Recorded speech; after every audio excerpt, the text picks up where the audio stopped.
cantábamos esa última canción, pensaba en mi mente, ¿cuál es la cruz que debo tomar? Y quizá esta mañana Dios esté pensando y sintiendo que hay una cruz que creo que cada uno de nosotros necesitamos llevar, pero que es tan sutil y que en la vida cotidiana y en el afán de cada día simplemente olvidamos llevar, y tal vez creo que es una de las más importantes. Antes de continuar esta mañana, yo quisiera recordar algunos puntos de las dos charlas anteriores. Vimos que en primer lugar Jesús puso el fundamento de la iglesia, siendo Él la piedra angular, es decir, la base, el cimiento. Pero luego vimos que luego los 12 discípulos de la serie pasada continuaron esa edificación, y todavía la iglesia se sigue edificando hasta el día de hoy. Y también vimos cómo la iglesia se expandía, especialmente después que hubo venido el Espíritu Santo. Jesús les había dicho a sus discípulos: esperen que venga el Espíritu Santo y luego ustedes van a poder hacer la tarea de una manera excepcional. Y eso era lo que estaba ocurriendo. Pero conforme la iglesia crecía, también crecían los obstáculos. Interesantemente, dentro de esos obstáculos y tropiezos que la iglesia encontró, uno de los mayores tropiezos era el apóstol Pablo, era Saulo, antes de que fuera apóstol. De hecho, uno de los momentos más críticos que pudo vivir la iglesia en toda la historia ocurrió cuando Esteban fue apedreado. Y el primer mártir de la iglesia fue Esteban, y la iglesia estaba experimentando una persecución, tal vez cual nunca se ha vivido desde entonces. Y Pablo, o Saulo, el que ustedes vieron en el video, obviamente representado por esa persona, era el actor intelectual de la muerte de muchos creyentes y de la persecución de la iglesia. Pero como un milagro, nosotros vemos cómo Jesús encontró a Pablo en el camino a Damasco, ¿recuerdan? Y Jesús confrontó a Pablo. Y luego la Biblia dice que Pablo cayó a los pies de Jesús. Jesús rompió todos los paradigmas, cambió, derrumbó, destrozó los argumentos del apóstol Pablo, y ahora él está dispuesto a seguir a Jesús. Y ahí es donde quiero que empecemos esta mañana. Vamos a orar y vamos a poner este tiempo en manos de Dios. Mi Señor, gracias porque nosotros podemos cantar esta mañana con toda libertad. No podemos ni debemos tener el temor que tal vez sentían los creyentes en el primer siglo de nuestra era, porque ellos eran perseguidos, porque tu iglesia estaba siendo atacada, y porque una de esas personas era Saulo. Así que ellos, incluso algunos, tenían mucho temor. Pero nosotros, Señor, no tenemos temor. Y no tenemos temor porque en tu misericordia nos has dado un lugar para reunirnos, para cantar y para proclamar nuestra fe y tu nombre sin ningún impedimento en el medio en que vivimos. Pero te ruego, Señor, que como cantábamos, que eso sea una realidad en nuestra vida. Que cuando nosotros decimos a ti me rindo, que cuando nosotros cantamos te quiero conocer, quiero conocer tu voluntad para cumplirla, que nosotros comencemos por entender que tu voluntad manifiesta, y que esa voluntad que ya sabemos de ti es que tú anhelas ver en cada uno de nosotros un siervo, que tú anhelas ver siervos en tu iglesia, siervos o tal vez esclavos por amor, al entender que hemos sido comprados con tu sangre, al entender que no tenemos absolutamente nada que nos haga valer delante de ti más que tu gracia y más que tu amor y tu misericordia. Así que cuando descubrimos que no tenemos absolutamente nada para sorprenderte, nada para descrestarte, entonces decimos: queremos ser siervos porque nos debemos a ti. Pero no queremos hacerlo como una obligación, queremos hacerlo como el acto de amor que tú mereces de cada uno de nosotros. Así que habla nuestra vida esta mañana y que hoy tengamos una pauta para demostrarte en el día a día que definitivamente somos tus siervos y que anhelamos en nuestro corazón eso mismo. Gracias por tu presencia en nuestras vidas. Oramos en tu nombre. Amén y amén. Ok, buenos días. ¿Cómo están? Espero que todos están muy, muy bien. Avanzamos esta mañana con nuestra serie acerca de Saulo o Pablo, Saulo de Tarso o el apóstol Pablo, y esa es la tercera charla. Si ustedes perdieron las dos anteriores, pueden buscarlas en YouTube como Con Viva Norte y ahí van a aparecer. Entonces, vamos a mirar y entender y ojalá adaptar, entenderlo para luego poder adaptar a nuestra vida algo que nosotros vemos reflejado en la vida del apóstol Pablo y que fue de lo primero que nosotros vemos en su vida y de lo primero que Dios empezó a hacer y que es de útil o muy útil para nuestras vidas. Y pensando en eso, quiero compartir con ustedes una frase, una máxima de Matthew Henry. Él es, creo que, una de las personas que más ha aportado al cristianismo en términos de literatura y teología. Pero él dice eso respecto a la experiencia del apóstol Pablo, y creo que es una realidad para nosotros. Dice que cerca de nosotros está el mundo invisible. Si Dios solo corre el velo, los objetos se presentan a la vista, comparados con los cuales lo que más se admira en la tierra resulta vil y menospreciado.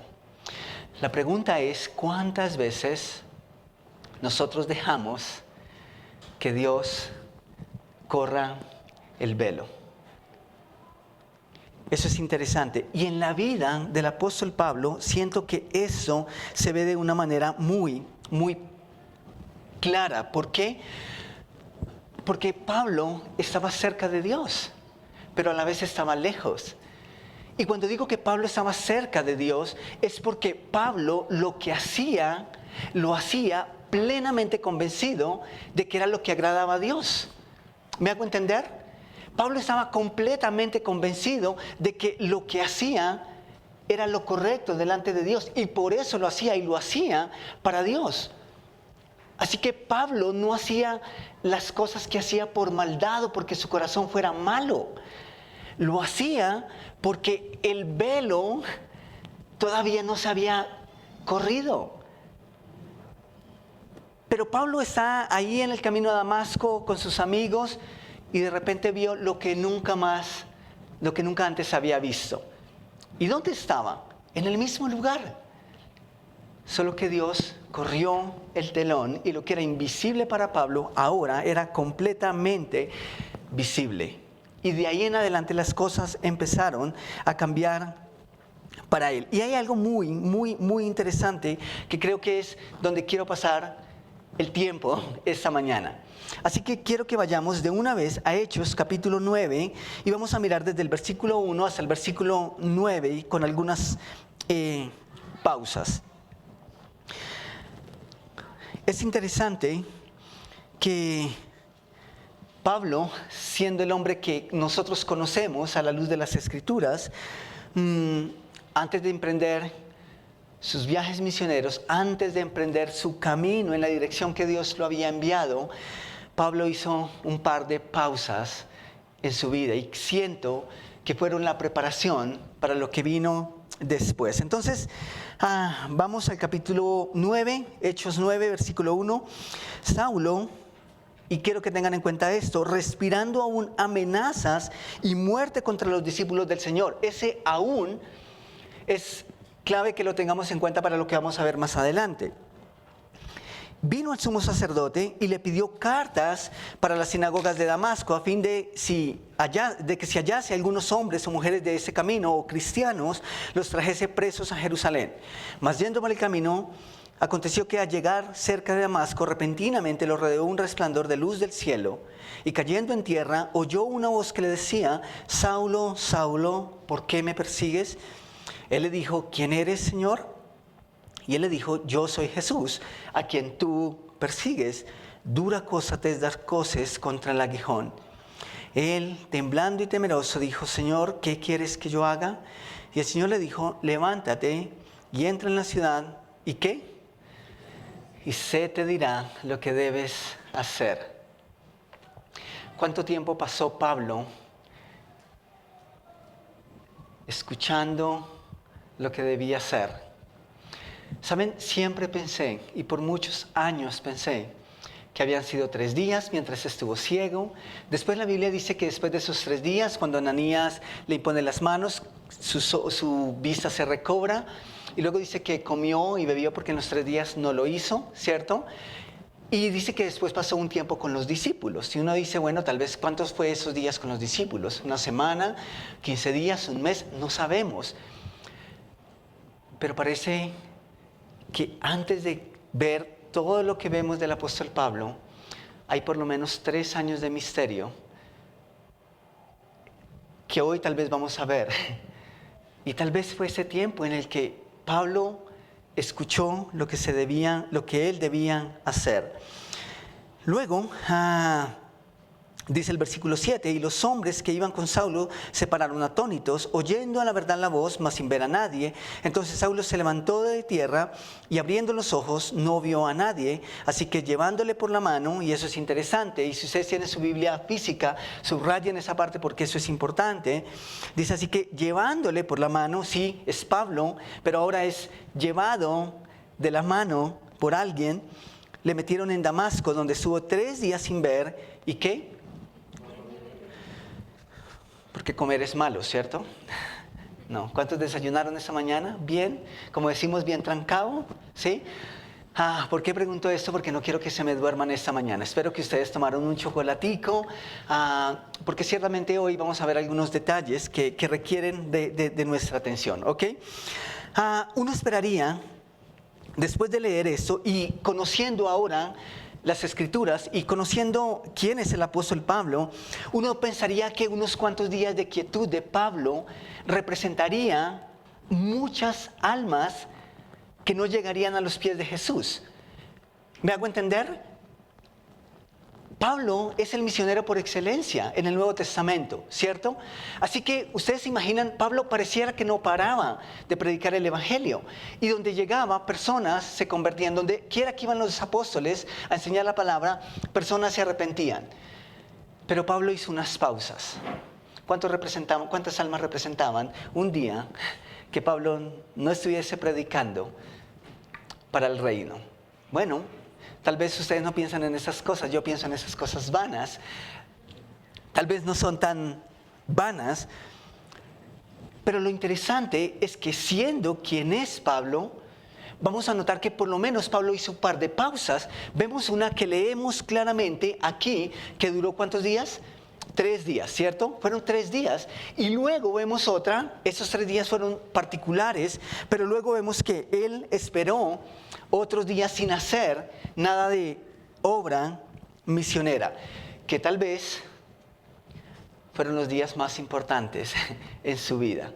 Nosotros nos fijamos en los viajes y en todo lo que él hizo, pero quiero que hoy nuestra atención esté en esas pausas que él hizo.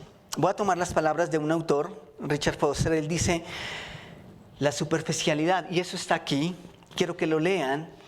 Él dice, la superficialidad es la maldición de nuestro tiempo. La doctrina de la satisfacción inmediata es un problema espiritual fundamental. La necesidad apremiante hoy no es un mayor número de personas inteligentes y superdotadas. La necesidad de hoy es personas de vida espiritual profunda, especialmente en la iglesia. Creo que estoy completamente de acuerdo con este autor. En palabras de Swindoll, y eso no está ahí, pero quiero que le presten atención, dice, la vida espiritual profunda es algo muy admirado. ¿Quiénes no admiramos a Pablo? ¿Quiénes no admiramos la relación que tenía Noé, que tenía Abraham, que tenía David con el Señor? Así que él dice, la vida espiritual profunda es algo muy anhelado, admirado, pero rara vez experimentado. Y creo que eso es cierto. En realidad se habla poco de ello, aunque todos lo consideremos de suma importancia. Luego dice, admiramos sus virtudes, pero no las adoptamos. Anhelamos esa agua, como cantábamos, que calma la sed, pero pocas veces nos zambullimos en su pozo. Nos encantan los beneficios que proporciona, pero nuestro frenético estilo de vida desplaza su importancia. Yo creo que sí. Yo creo que vamos a 1000, incluso haciendo cosas para Dios, como Pablo. Eso es interesante, y eso sí está en la pantalla, y quiero que lo lean conmigo. A menos que seamos forzados por el Señor mismo a aceptar los ingredientes de la vida espiritual profunda, ya sea por un prolongado tiempo de enfermedad o por algún cataclismo, la profundidad del carácter seguirá siendo un sueño distante. ¿Qué hizo Dios en pandemia? Usted no paró, yo no paré. ¿Saben quién paró? El mundo. Y enos aquí, casi 3 años después. El mundo no se acabó. Y creo que a veces Dios usa cosas como esas. Eso es verdad. Y yo creo que a veces Dios lo hace. Entonces, pensemos por un instante en esto. No estoy diciendo que entonces el cristianismo es un fatalismo continuo. No. Tampoco es una dosis de estar bien todo el día, ¿sí? Porque a veces nos movemos en esos dos extremos, ¿no? Tú sigues a Jesús, hermano, ¿qué pasa con tu cara alargada? ¿Te duele el estómago? ¿Te duele la cabeza? ¿Perdiste el trabajo? Tienes que estar alegre. No, eso es mentira. Eso es decirle mentiras a la gente. Nos mostramos tal y como somos. Pablo no ocultó su dolor. El cantor de Israel, David, el rey David, ¿no vemos su tristeza en los salmos? Sí, vemos su tristeza. Pero luego tampoco vamos al otro extremo de decir, ok, sí, yo sigo a Jesús. Tomé mi cruz y aquí estoy. No, tampoco se trata de eso, ¿cierto? Debe haber un equilibrio, pero algo que es cierto es que a veces Dios, muy a menudo, incluso utiliza el dolor y las circunstancias difíciles de nuestra vida para llamar nuestra atención. Y a veces esos momentos se convierten en las lecciones más prósperas de Dios en la vida de sus hijos. Swindoll dice, a través de los siglos el dolor ha sido la arena donde Dios ha domado los toros bravos. Y yo creo que Pablo, tratándose de nuestro personaje, era un toro bravo, duro de domar. Y seguramente algunos de nosotros hemos pasado por esa arena. Ustedes no me ven tan bravo, pero yo creo que Dios me ha pasado por ahí también. ¿Ah? Y creo que cada uno de nosotros hemos pasado por allí. Entonces, Dios lo hace porque tal vez nosotros no lo haríamos. Si nosotros no estamos dispuestos a hacer una pausa y a zambullirnos en el agua de vida que es Él, y a pasar tiempo con Él antes de estar haciendo muchísimas cosas, seguramente Dios va a poner el freno. Y seguramente Él va a intervenir y lo va a hacer. ¿Por qué? Porque Dios sabe de pausas. ¿Qué hizo Dios al 7º día? Descansó. ¿Porque Dios se cansa? Bueno, yo no creo. Él es esencialmente espíritu. Pero quería darnos una pauta.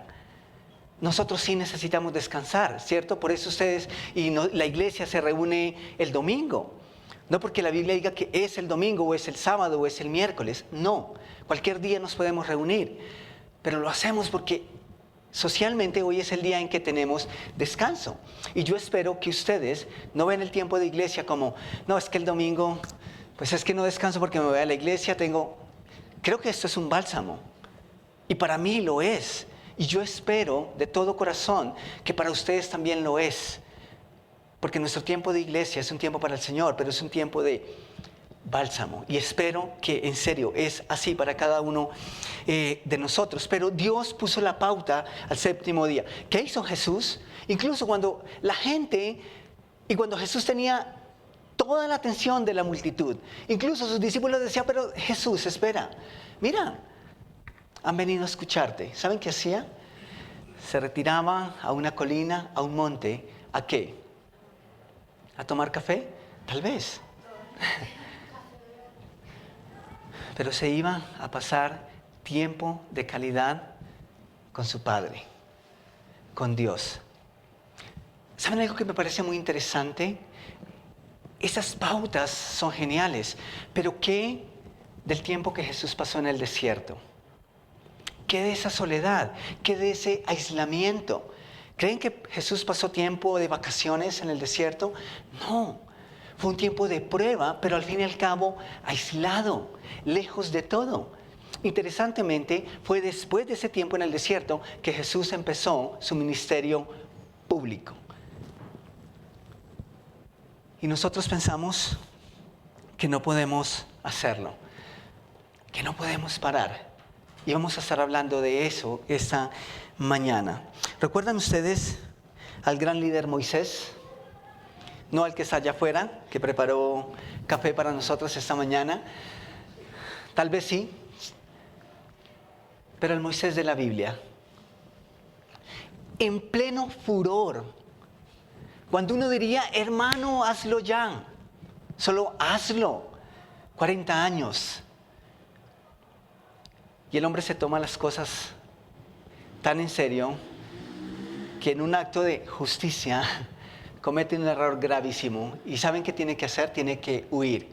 ¿Y saben a dónde huye? Al desierto.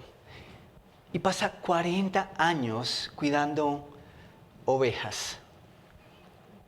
Y en la mente de la mayoría de nosotros pensamos en usar un hombre de 40 años o usar uno de 80.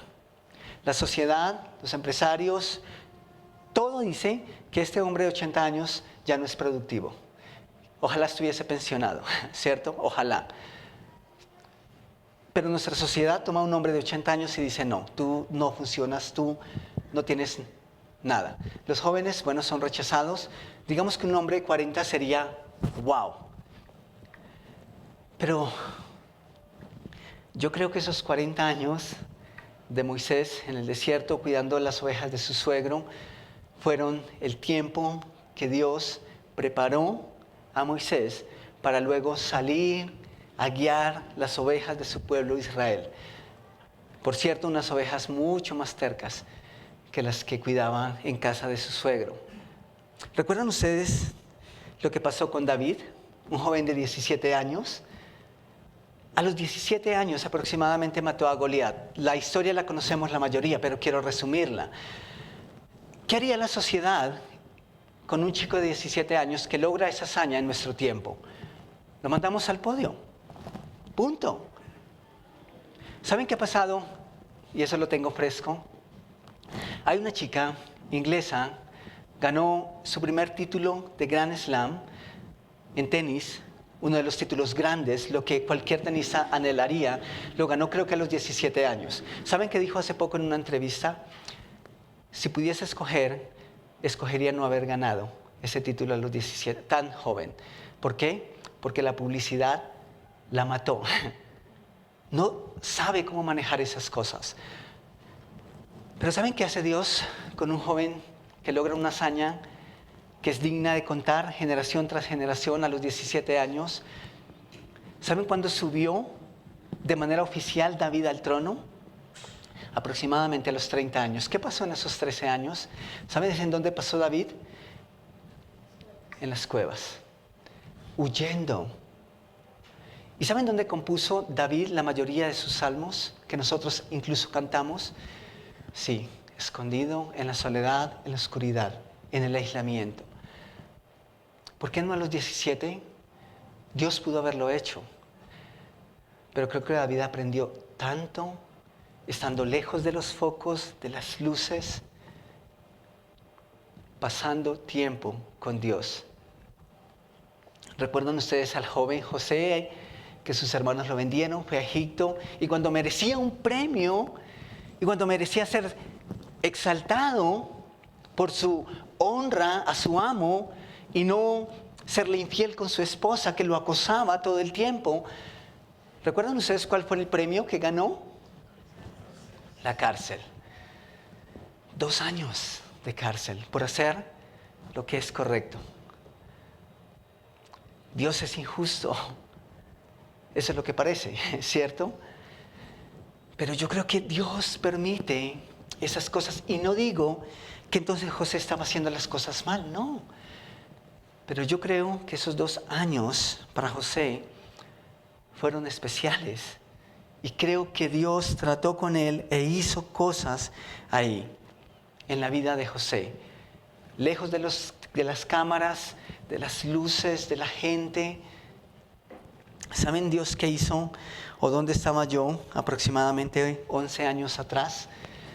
Estaba queriendo tirar todo lejos. Quería huir y no quería huir. Estaba con unas ganas de hacer tantas cosas, de cerrar bocas, ¿cierto? Y de decirle a muchas personas, no es mi culpa. Y tenía unas ganas desesperadas de correr y hacer y hacer y hacer. Ustedes conocen parte de la historia, ¿cierto? Dios me cayó con un rodillazo en la boca y literalmente tuve que quedarme callado y literalmente tuve que quedarme quieto. Eso es interesante. No sé qué hubiese sido si Dios no lo hace. Seguramente habría cometido algunas decisiones de las cuales tal vez estaría arrepentido. Pero a veces Dios hace esas cosas. Quiero leer textualmente. Eso lo escribe Swindoll otra vez. Dice, el problema con nosotros es que tenemos una perspectiva ofuscada de las cosas.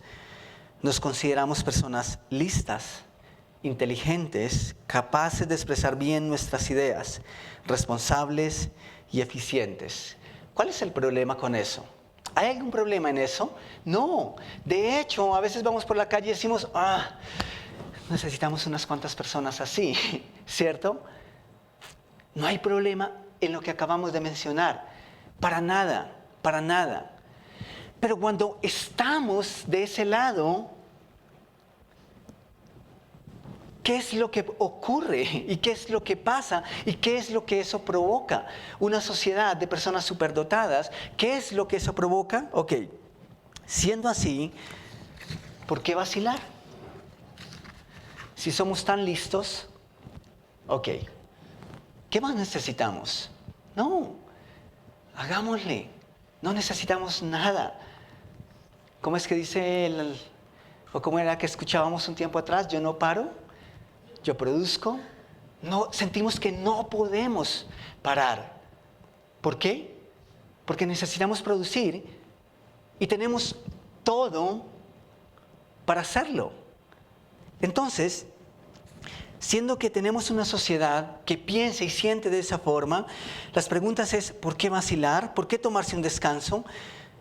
Después de todo tenemos asuntos importantes que atender, reuniones que realizar, números que manejar, programas que poner en marcha, hijos que criar, etcétera, etcétera. Pero el mensaje detrás de todo esto es, no hay tiempo para parar. No hay tiempo para hacer una pausa. El título de la charla esta mañana es Una pausa activa. ¿Han escuchado hablar de eso? Sí. Ahorita todas las empresas tienen que implementar eso. Nosotros también tenemos que implementarlo. Para mí, una pausa activa son 3 horas de tenis. ¿Sí? No, mentira. Eso es lo que quisiera. Pero no. Pero estamos hablando de eso todo el tiempo. ¿Por qué? Porque esas pausas activas no solamente prolongan nuestra expectativa de vida productiva, sino que nos ayudan en nuestra salud laboral, ¿cierto? Y bueno, todo lo que tiene que ver con nuestra salud. Hablamos de pausas activas. Pero ¿qué de nuestras pausas activas para Dios? ¿Qué de nuestras pausas activas para enfocar en lo que es importante? Este año han ocurrido 2 cosas que me hablan de eso y que son una experiencia en mi vida. Porque a veces, de hecho, nos sentimos exitosos cuando decimos, no, es que no tengo tiempo. hemos hablado esto con algunas personas y algo que Dios nos dijo el año pasado, nos hizo saber, es que tenemos que cambiar ese lenguaje y lo estoy cambiando. A veces personas me dicen o me escriben, es que quería mencionarte algo, pero no sé si tengas tiempo porque sé que vives muy ocupado. Y digo, ok, sí, hay cosas que hacer, pero podemos sacar el tiempo. Porque hay que sacar tiempo, sí, hay que hacerlo. Entonces ya no le decimos a las personas o le damos a entender o cambiamos ese sentir de es que estamos ocupados. Sí, tenemos agendas llenas, tenemos muchas cosas que hacer, pero necesitamos también sacar tiempo para otras cosas. Pero el punto es que a veces incluso nos sentimos personas de éxito cuando no tenemos espacio en nuestra agenda. Somos personas productivas. Pero ¿qué pasa cuando el pozo de nuestra inventiva humana se seca? ¿Saben? Siempre se seca. Y yo creo que cada uno de nosotros en algún momento de nuestra vida hemos experimentado ese momento en donde o paramos o paramos. O somos intencionales con sacar este tiempo o nos enfermamos. Y después tenemos que sacar ese tiempo y pasar esos días en una clínica. Esa es una realidad. De eso estamos hablando. ¿Saben qué pasó a principios de año? Fuimos en diciembre, gracias a Dios logramos pasar tiempo con mi familia. Yo quisiera ir más seguido, pero no hay tiempo. Yo quisiera ir más seguido, pero tenemos que administrar los recursos, ¿cierto? ¿Saben qué pasó en abril, marzo? Mi mamá tuvo que ser llevada de urgencias a la clínica. Y adivinen qué pasó. Viajé. Sí, fui. Los recursos salieron. No siento que nos estén haciendo falta ahora, gracias a Dios. O tal vez sí, mi esposa sabe más de eso. Pero salieron. Pude viajar. El tiempo, que es uno de los recursos más preciados, si no el más preciado que tenemos, no pasó nada, no pasó nada. ¿Y saben por qué no he ido a Ibagué después? Porque no hay tiempo. Cuando me casé, cuando nos casamos, le dije a mi esposa, quiero visitar a un amigo y su esposa. Literalmente, ellos me paladearon cuando tuve el accidente de mi boca. Ellos estuvieron ahí, fueron mis padres, fueron mis cuidadores, soportaron toda mi dieta líquida, en serio, me paladearon. Y muchas veces le dije a Nata, quiero ir a visitarlos, tenemos que programar, yo quiero ir a visitarlos. ¿Sabe cuándo lo visité? Hace aproximadamente 15, 20 días atrás. El problema es que estaba en un ataúd, no lo vi antes. Pasaron 5 años y nunca lo visité. Y ¿saben? Él murió y tuve el tiempo. A eso me refiero. Y creo que a eso se refiere Swindoll cuando dice, a veces Dios nos invita a experimentar las bendiciones, las ventajas de una relación profunda con Él. ¿Por qué no? A través del dolor mismo. Sí. Y a veces no nos damos cuenta de otra manera. A veces Dios nos tiene que llevar a ese límite en donde decimos sí o sí, es aquí. Esas cosas pasan. Y no sé si ustedes se identifican conmigo. No sé si viven este tipo de cosas de no tengo tiempo y de repente, pues sí, tuvieron que sacar el tiempo. La pregunta ahora es, ¿qué tal esto mismo de sacar tiempo, de tomar un tiempo de aislamiento, pero con Dios? ¿Qué en cuanto a nuestra quietud en Él, en cuanto a nuestro aislamiento con Él? ¿Qué tan importantes son esos momentos para nuestras vidas? ¿Ustedes recuerdan cuándo fue la última vez que sacaron tiempo para ustedes? Que dijeron, un masaje, tal vez un sauna, o tal vez algo más sencillo, un café en la cafetería que les gusta, tal vez un pequeño momento para caminar por una zona verde, Tal vez un tiempo con amigo, con familia. Es que a veces pensamos que tiempo para nosotros incluye boleto en avión. Y claro, eso es genial.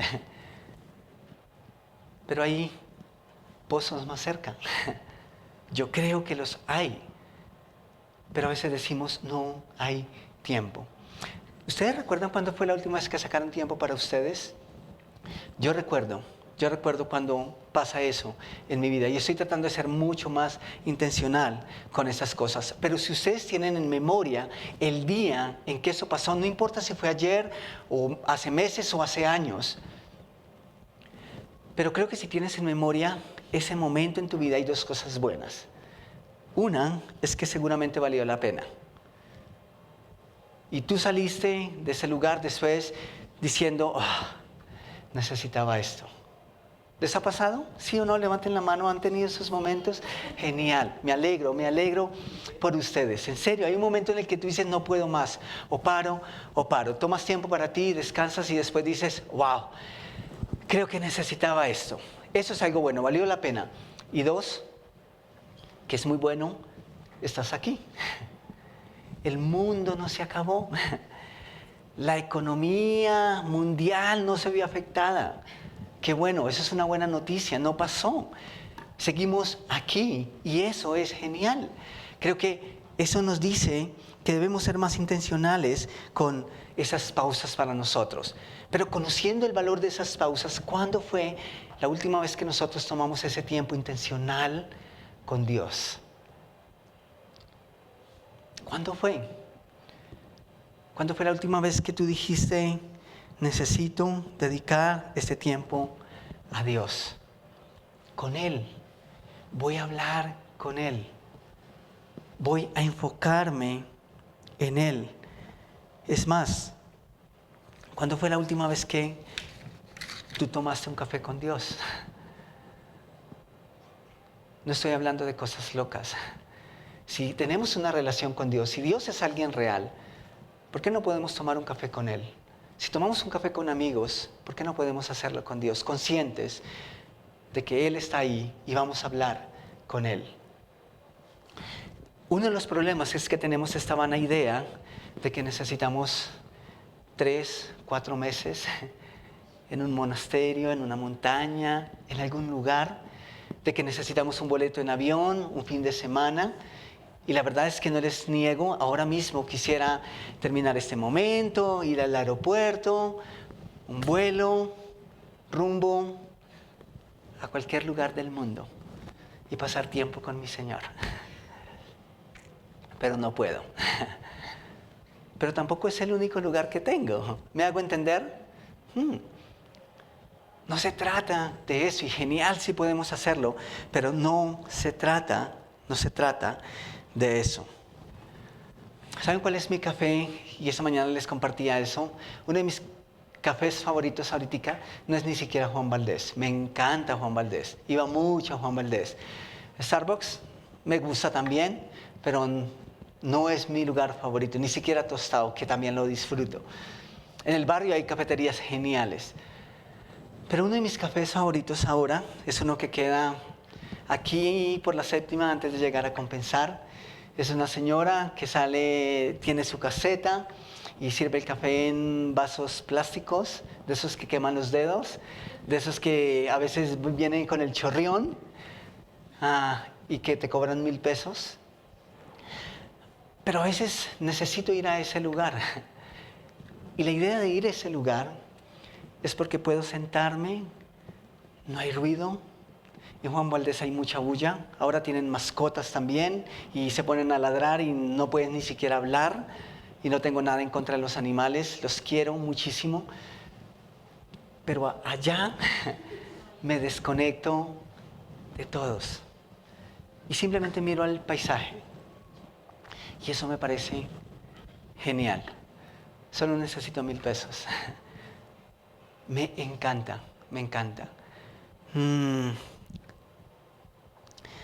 Algo que nosotros vemos aquí es que parece que Pablo no es un hombre de hacer muchas pausas. Cuando uno mira la vida del apóstol Pablo, uno piensa en un hombre que tiene una vida muy agitada, no está dispuesto a parar, no quiere parar.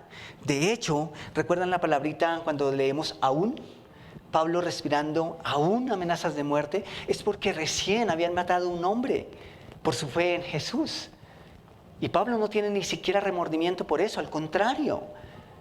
Dice que está tan atacado porque hay otros hombres que quiere echar a la cárcel por hablar en el nombre de Jesús.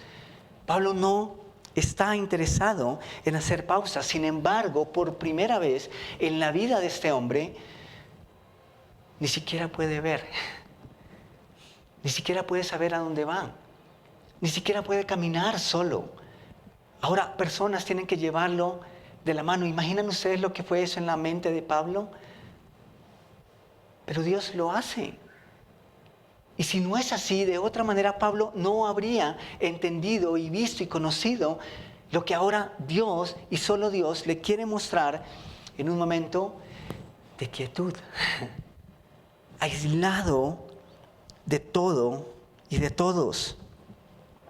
Saben, en el caso especial de Pablo, yo creo que la información él la tenía. Yo creo que la preparación acerca de la ley y lo que conocían los demás discípulos, yo creo que lo tenía o lo había escuchado. Pero ¿saben qué hacía falta? Zambullirse en el agua, en el pozo del agua viva. ¿Quién es? Jesús. Pablo tenía todo lo demás, excepto que conocía a Jesús. Y este es el momento que yo creo que Pablo conoció a Jesús de una manera tan especial. 3 días aislado, incluso sin ver, a ciegas, pero al fin y al cabo, escuchando a Dios. Quiero que vayamos a Hechos 9, esta vez el versículo 17, por favor.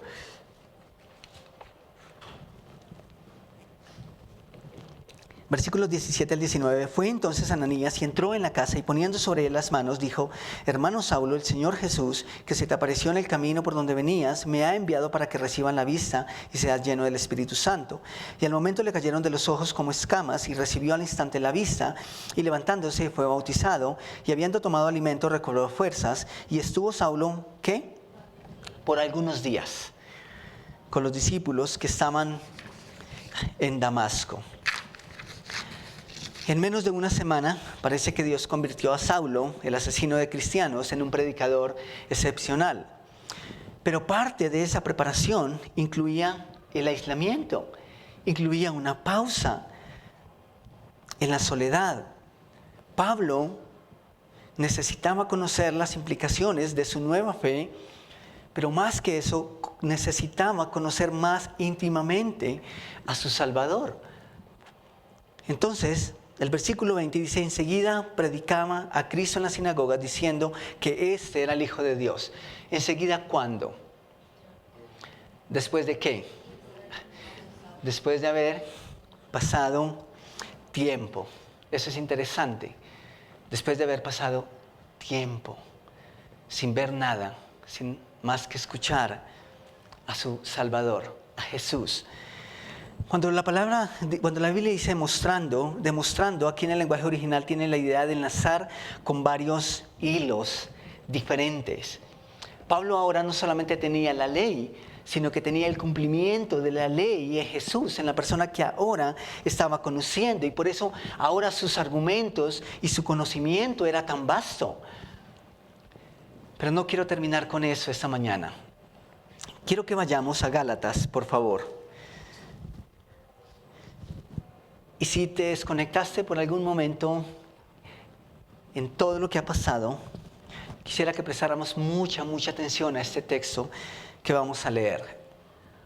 Gálatas 1, versículos 10 al 17. Esto me cautivó esta semana. El agua no. Lo que vamos a leer. Gálatas capítulo 1, versículo 10 en adelante, dice: pues, ¿busco ahora el favor de los hombres o el de Dios? ¿O trato de agradar a los hombres? Pues si todavía, y ese todavía tiene que ver con la vida pasada de Pablo. Pablo antes trataba de agradar a los hombres y en su deseo de agradar a los hombres, supongo que aplazó algunas cosas en su vida. Supongo que fue un hombre con una agenda llena porque tenía muchas cosas que hacer. No podía tal vez pausar. Pero dice, pues si todavía agradara a los hombres, no sería siervo de Cristo. Hay dos agendas. Luego dice, mas os hago saber, hermanos, que el evangelio anunciado por mí no es según hombre, pues yo ni lo recibí ni lo aprendí de hombre alguno, sino por revelación de Jesucristo. La pregunta es ¿cuándo? La pregunta que tenemos es ¿cuándo? Tenemos 3 días que Pablo pasó en íntima comunión con Dios. No sabemos qué pasó ahí, qué cosas le fueron reveladas. Pudo haber sido ahí. Pero sigamos. Porque ya habéis oído acerca de mi conducta en otro tiempo en el judaísmo, que perseguía sobremanera a la iglesia de Dios y la asolaba. Y en el judaísmo aventajaba a muchos de mis contemporáneos en mi nación, siendo mucho más celoso de las tradiciones de mis padres. Pero cuando agradó a Dios, que me apartó desde el vientre de mi madre y me llamó por su gracia, revelar a su Hijo en mí, para que yo le predicase entre los gentiles. ¿Notan lo que dice? Por favor, subrayen estas cosas. No consulté enseguida con carne y sangre, ni subí, es decir, con ningún otro hombre, ni subí a Jerusalén a los que eran apóstoles antes que yo, sino que ¿qué hizo? Sino que fui a Arabia, entre comillas, eso es un misterio. Muchos estudiosos y teólogos han llegado a muchas conclusiones acerca de lo que Pablo llama Arabia. Lo único que sabemos es que es un lugar lejos de todo, lejos de todos, en donde no se sabe lo que pasó en la vida del apóstol Pablo. Pero me encanta que Pablo dice, cuando Jesús quitó el velo y cuando yo lo pude conocer, yo no fui a consultar con nadie más. Y esto, iglesia, no es para que entonces el próximo domingo no vengan porque entre semana consultaron con Dios. Ok, no lo hagan, ¿sí? Pero lo que Pablo, interesantemente, lo que Pablo recibió directamente de Jesús, de Dios, no contradice lo que enseñaron los otros 12 apóstoles. Y eso es importante que lo tengamos en cuenta. Pero Pablo está diciendo, lo recibí directamente de Dios. Qué bueno que cuando nosotros tenemos inconvenientes, problemas, dudas, luchas, antes de ir a otras personas, que está bien hacerlo, y siempre les decimos, no podemos caminar solos, necesitamos hacerlo. Qué bueno que antes que pensar en otras fuentes, nosotros dijéramos, esto es lo que necesito. Necesito un tiempo, primeramente, a solas con mi Señor, con Jesús. No quiero la opinión inicial de otras personas. Necesito zambullirme en el pozo de agua viva que es Jesús. Pareciera por un instante que Pablo fuera arrogante. Pareciera que sonara como, yo no necesito que ustedes me lo enseñen, yo quiero escucharlo directamente de Jesús. Bueno, creo que no lo hacía por arrogancia. Creo que lo hacía porque sentía que lo necesitaban. Necesitaba ese tiempo a solas con Dios. ¿Cuándo pasó? Es un misterio. Pero aproximadamente pasó 3 años que la Biblia no dice. Pero en los que cuando Pablo escribe a los Gálatas dice, me fui a un lugar antes incluso de encontrarme con los apóstoles. Eso es interesante, es un misterio. Pero parece ser que incluso en esos 3 años, Pablo obtuvo de Jesús todo lo que él escribe. Incluso, tal vez fue el momento en el que sus viajes fueron planeados. ¿No es eso maravilloso? Eso es impresionante. Pablo lo hizo. ¿Por qué nosotros no podríamos hacerlo? Una buena pregunta para nosotros es, ¿dónde está tu Arabia? ¿Cuál es ese lugar que tú llamarías Arabia? En las últimas semanas, siento que Jesús me ha llevado al cuarto de huéspedes. Tenemos un apartamento pequeño, pero tenemos un cuarto chiquitico en donde personas que nos visitan y se quedan, duermen ahí. Y han habido momentos en las últimas semanas en donde simplemente Dios me ha llevado allá, a solas, cuando no hay nadie en casa, incluso a altas horas de la noche. Y he tenido que decir, no importa lo que pase con el arriendo, no importa lo que pase con los pagos, no importa lo que pase con lo que está haciendo esta o esta persona, yo quiero pasar tiempo con Él. Y Dios lo ha hecho. Él ha sido el que ha puesto el freno. ¿Saben por qué? Porque yo no lo pongo. Yo no hago pausas. Y no me estoy refiriendo a cualquier pausa.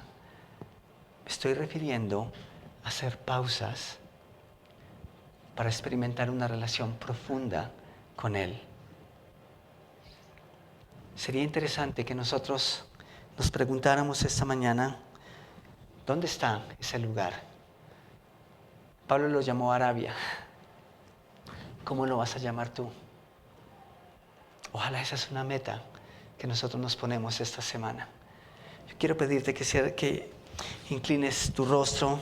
Si quieres cerrar tus ojos, está bien. Vamos a tener nuestro tiempo de oración delante de Dios.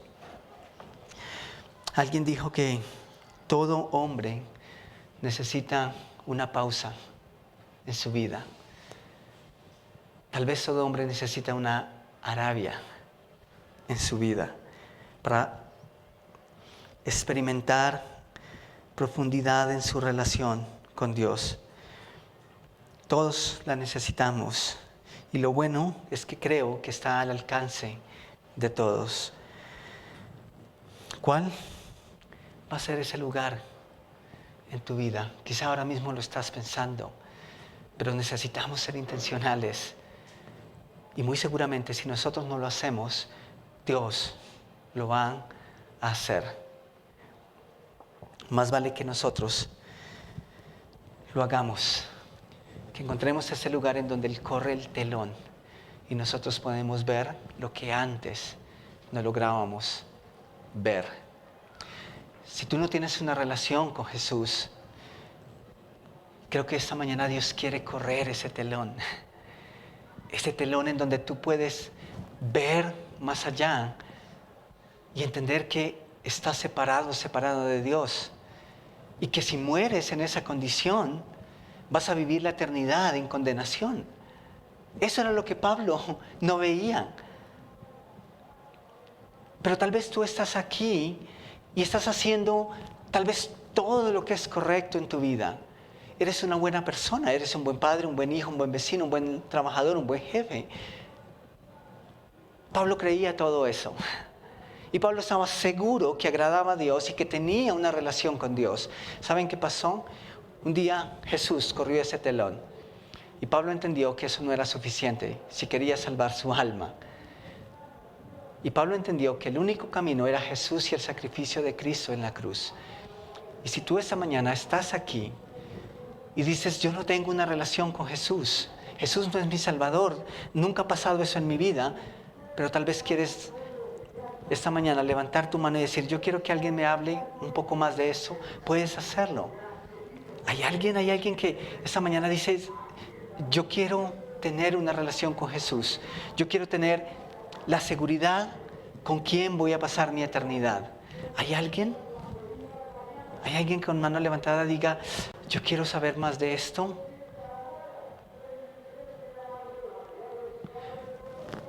Tal vez tienes la inquietud, tal vez piensas que no es el momento. Ok, está bien. Pero si Dios está hablando a tu corazón y tienes dudas y tienes preguntas, por favor, no te vayas de este lugar. ¿Por qué no, sin antes haber hablado con la persona que te invitó? O tal vez después de este lugar, de ese tiempo, puedes hablar con esa persona y decir, ven, ¿cómo es esto de que si no acepto a Cristo en mi corazón, me condeno? ¿Cómo es eso que estoy condenado? ¿Cómo es eso de la vida eterna? Ok, yo te invito a que hables con esa persona acerca de esto. Jesús, gracias porque tú corriste el velo un día en mi vida y te pude ver y pude entender la necesidad que había en mi corazón de ti. Y tú llenaste ese vacío, supliste esa necesidad y hoy estoy seguro en ti. Yo te ruego, Señor, que nosotros podamos ser tan intencionales, que nosotros podamos anhelar tanto esos espacios contigo, que al igual que como hacemos con nuestras parejas, con las personas que amamos,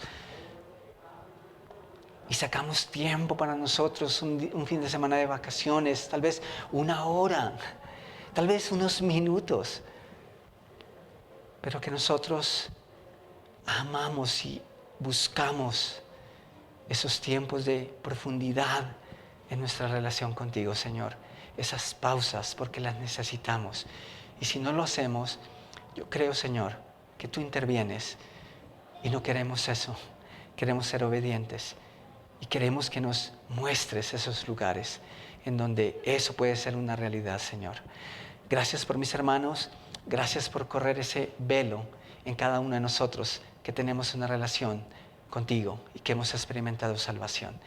Y aún así, Señor, yo te pido que corres el velo en aquellos que aún no te conocen, que no han experimentado la salvación que tú ofreces, para que ellos también te puedan ver y te puedan conocer. Oramos en tu nombre. Amén y amén. Muchas gracias por acompañarnos esta mañana. Un poco largo, pero espero que ustedes todavía tienen energías.